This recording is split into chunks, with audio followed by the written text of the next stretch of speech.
সোনার তরী রবীন্দ্রনাথ ঠাকুর।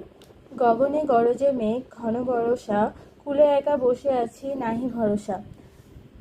আকাশে মেঘের গর্জন ও ঘন বর্ষা তথা প্রবল বর্ষা দ্বারা বর্ষা প্রকৃতির চিত্রকল্পের আড়ালে কৃষক রূপী কবির বিপদ বিপন্ন অবস্থা ও প্রতিকূলতাকে বোঝানো হয়েছে। এখানে মেঘের গর্জন ও ঘন বর্ষা মূলত জীবনের বিপদ আপদ ও প্রতিকূলতাকে বোঝায়। দ্বীপ সদৃশ ধান ক্ষেত তথা এই নদীতে পৃথিবীতে মানুষ একা, তার কোনো ভরসা নেই, যে কোনো সময় তার মৃত্যু ঘটতে পারে। রাশি রাশি ভাড়া ভাড়া ধান কাটা হলো সারা, ভরা নদী ক্ষুরধারা খর পরশা, কাটিতে কাটিতে ধান এলো বরষা। জীবনভর রাশি রাশি অনেক ভাড়া ভাড়া পাত্র বা অনেক ধান কাটা তথা সৃষ্টিকর্ম সম্পন্ন করা হলে, অর্থাৎ জীবনভর বহু সৃষ্টিকর্ম মানুষ অর্জন করে। যৌবনে তার জীবন ভরা নদীর ধারালো স্রোতের মতো ও খরপরশা তথা ধারালো বর্ষার মতো গতিশীল ও ক্ষিপ্র থাকে। কিন্তু এই ধান কাটতে কাটতে তথা সৃষ্টিকর্ম অর্জন করতে করতে একদিন জীবনে বর্ষা নেমে আসে বা মানুষের বয়স হয়ে যায়, মৃত্যুর সন্নিকটে চলে আসে।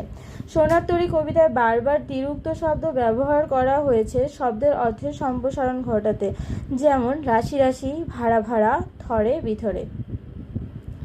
একখানি ছোট ক্ষেত আমি একেলা, চারিদিকে বাঁকা জল করিছে খেলা। নদীর মাঝে ছোট একটা দ্বীপের মতো ক্ষেতের চারদিকে বাঁকা জল খেলা করছে, যা ক্ষেতটিকে যে কোনো সময় ডুবিয়ে দিতে পারে।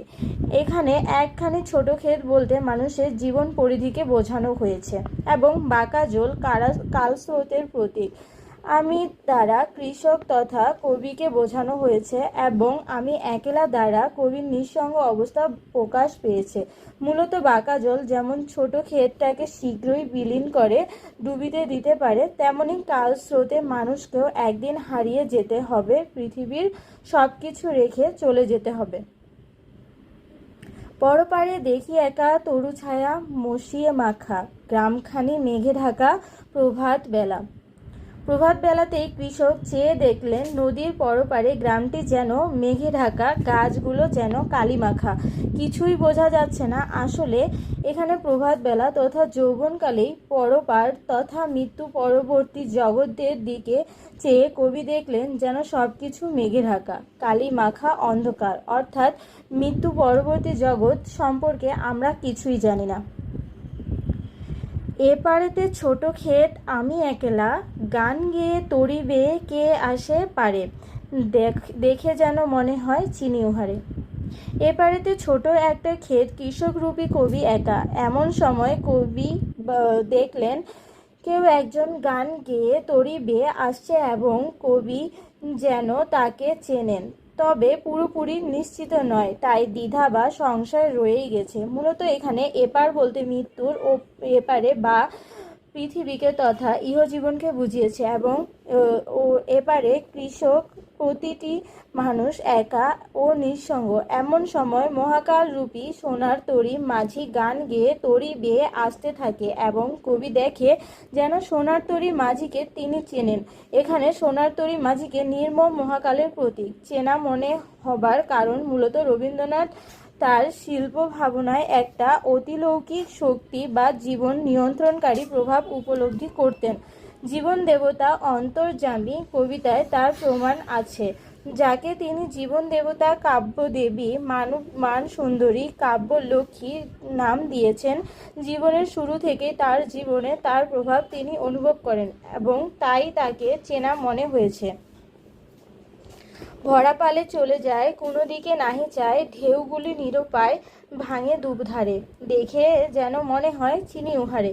সোনার তরীর মাঝি বা মহাকালের প্রতীক নির্মম ও নিরাসক্ত, তাই পৃথিবীর কারোর প্রতি তার কোনো আলাদা আসক্তি নেই, আলাদা টান নেই, তাই কারোর দিকে তাকায় না এবং ভরাপালে চলে যায়। আর কালস্রোতের কাছে পৃথিবীর সবকিছু নিরুপায় হয়ে ভেঙে পড়ে। মহাকালে যে আপন বেগে ধেয়ে চলে, সেই বিষয়টি এখানে তুলে ধরা হয়েছে। আর এই আগন্তুক মাঝি তথা মহাকালকে কৃষকরূপী চেনা মনে হয়েছে, কিন্তু তবু যেন সংশয় থাকেই যায়। ওগো তুমি কোথা যাও কোন বিদেশে, বারেক ফিরাও তরি কুলেতে এসে। যেও যেথা যেতে চাও, যারে খুশি তারে লও, শুধু তুমি নিয়ে যাও ক্ষণিক হেসে আমার সোনার ধান কুলেতে এসে।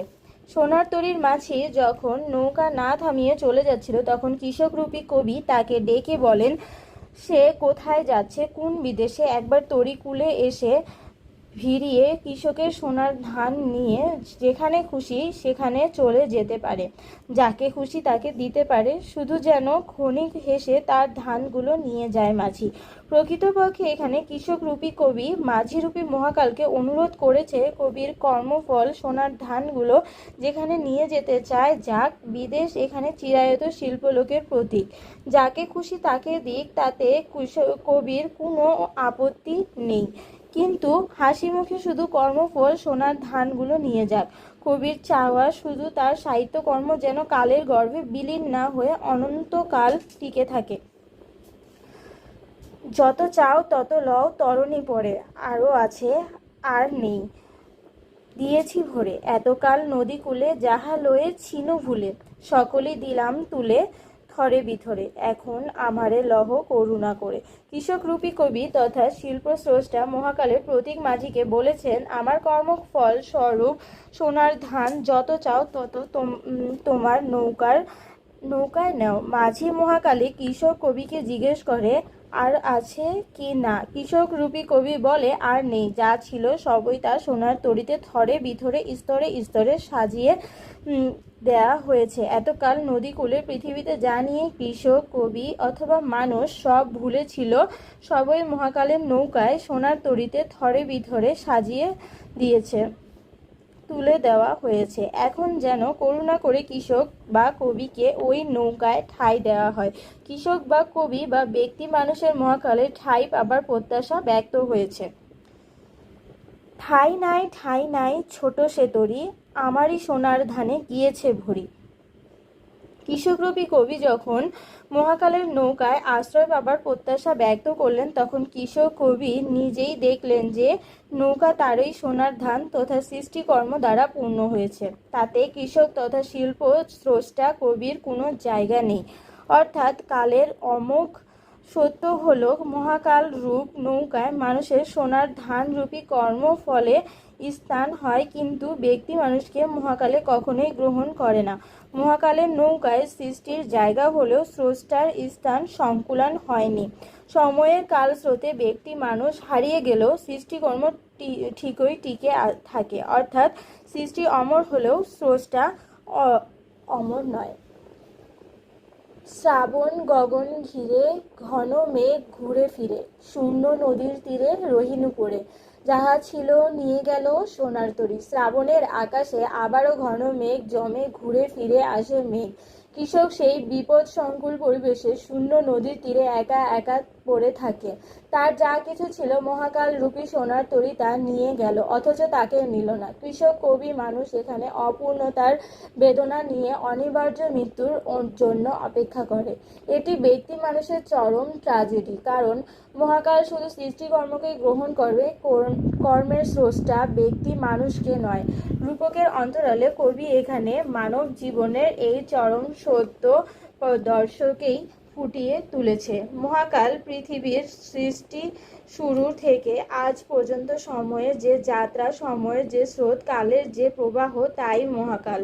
কালস্রোত পৃথিবী চলমান জন্ম মৃত্যুর যে যাত্রা, তাই কালস্রোত। কাল বলতে অনেক সময় মৃত্যু বা ধ্বংসকে বোঝায়। জীবন দেবতা অন্তর্যামী, একই কৌতুক নিত্য নতুন, ওগো কৌতুকময়ী, আমি যাহা কিছু চাহির বলিবারে, বলিতে দিতেছ কই, অন্তর মাঝে বসি অহরহ, মুখে হতে তুমি ভাষা কেড়ে লহ, মোর কথা লয়ে তুমি কথা কহ।